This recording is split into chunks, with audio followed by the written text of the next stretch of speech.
बंधुओं को मेरा अभिनंदन है, मेरा प्रणाम है आज के इस बहुत ही महत्वपूर्ण प्रेस कॉन्फ्रेंस में।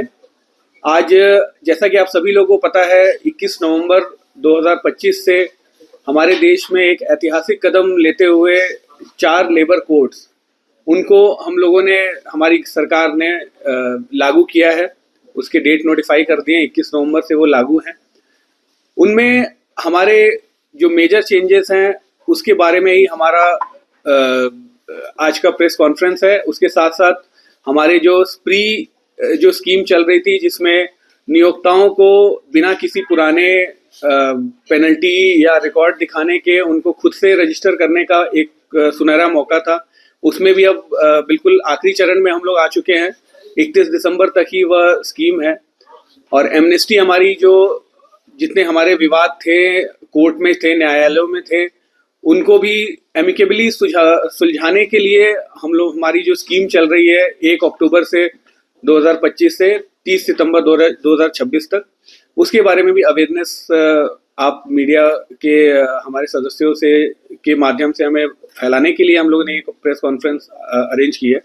सबसे पहले लेबर कोड पे, क्योंकि मैं श्रम मंत्रालय के हमारे जो कर्मचारी राज्य बीमा निगम है उसका प्रतिनिधित्व करता हूं, तो उसके बारे में मैं यही कहूंगा कि हमारे जो मेजर चेंजेस आए हैं हमारे ईएसआई एक्ट में, जो अभी रिपील हो चुका है और नए कोड लागू हो चुके हैं, उसमें हमारे जो रूल्स रेगुलेशन है अभी वो चल रहे हैं जब तक कि वो नए रेगुलेशन और रूल्स लागू नहीं होते हैं। पर जो एक्ट में जो चेंजेस हैं वो अब लागू है, और बहुत ही उसके लिए भी हमारी जो मंत्रालय है वह उसे बहुत ही स्मूथ ट्रांजिशन करने के लिए बिल्कुल प्रतिबद्ध है कि हम लोग एक्ट से जो कोड की तरफ जो जाएंगे उसका ट्रांजिशन स्मूथ हो।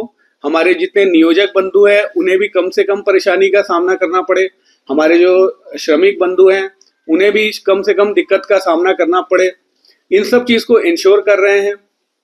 कुछ जो मेजर चेंजेस ईएसआई एक्ट में आई है, सबसे जो बड़ा चेंज है वह यह है कि अब जो ईएसआई है वह सारे देश में लागू होगा, और हमारे लेकिन जो हम कंट्रीब्यूशन लेंगे वो तभी से लेंगे जब से उनको बेनिफिट हम देना शुरू करेंगे। दूसरी चीज की, अब सभी पहले हमारे कुछ डिफाइंड जो इस्टेब्लिशमेंट के क्लास थे वही कवर्ड थे। माइंस हुए, हमारे जो डॉक वर्कर्स हैं वो हमारे कवरेज में नहीं आते थे। हमारे यहाँ पे जो कंस्ट्रक्शन वर्कर्स हैं वो अभी तो खैर कोर्ट में स्टे। तो इसके अलावा जितने भी हमारे अभी क्या है कि सारे इस्टेब्लिशमेंट जो हैं वो हमारे कवरेज में अभी आएंगे, और हमारा दायरा भी एक बढ़ेगा, ईएसआई का दायरा बढ़ेगा।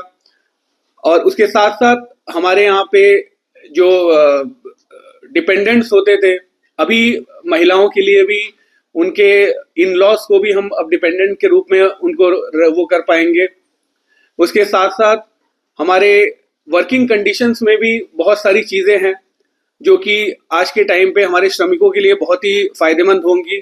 महिलाओं के लिए बराबर वेज का वो है, फेयर वेजेस का वो है, और कोई डिस्क्रिमिनेशन ना हो, इसको इंश्योर करने के लिए भी हमारे code on occupational safety hazard and working condition OSHWC जो हमारा कोड है, उसमें उनके लिए भी बहुत सारी चीजें हैं। महिलाओं के लिए, हमारे नए लोगों के लिए है। अपॉइंटमेंट लेटर जो है वह एक मैंडेटरी अब वो फीचर होगा।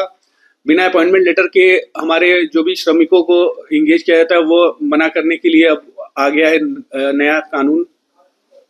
इसके साथ साथ हमारे जो फिक्स टर्म एम्प्लॉयज हैं, कई बार आउटसोर्स एजेंसियों से हमें कभी कभी कंप्लेंट मिलती थी कि उन्हें पूरा वेज नहीं मिल रहा है या शोषण हो रहा है। उन चीजों को हटाने के लिए फिक्स टर्म एम्प्लॉयमेंट्स का भी एक सरकार नई पहल की है, जिसमें नियोजक खुद से मतलब एक फिक्स टर्म के लिए एम्प्लॉय कर पाएंगे, और उनको उनके सारे वैधानिक ड्यूज और सही जो उनके मिनिमम वेजेस है उनको इंश्योर करेंगे। वो आज के टाइम पे मिनिमम वेज के लिए भी हमारी सरकार की तरफ से वो आई है। पहले कुछ शेड्यूल्ड इंडस्ट्रीज थी, उनमें ही मिनिमम वेजेस का नियम था, अभी उसे भी पूरी तरह से यूनिवर्सलाइज किया गया है मिनिमम वेजेस को।